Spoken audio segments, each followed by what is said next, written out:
ओम हर हर महादेव शिव शंभो धवलेश्वराय नमः। कलानंदीर धड़ा होइथिबा महाप्रभु धवलेश्वराय नमः।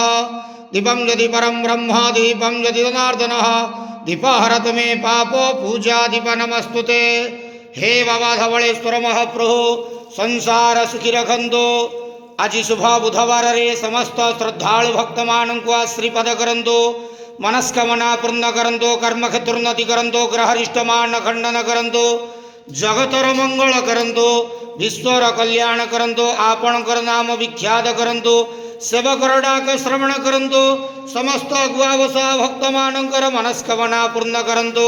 हे बाबा धवलेश्वराय नमो नमः। संसार सुखी रखंतो, आनंदे गेवार हरि बोलो।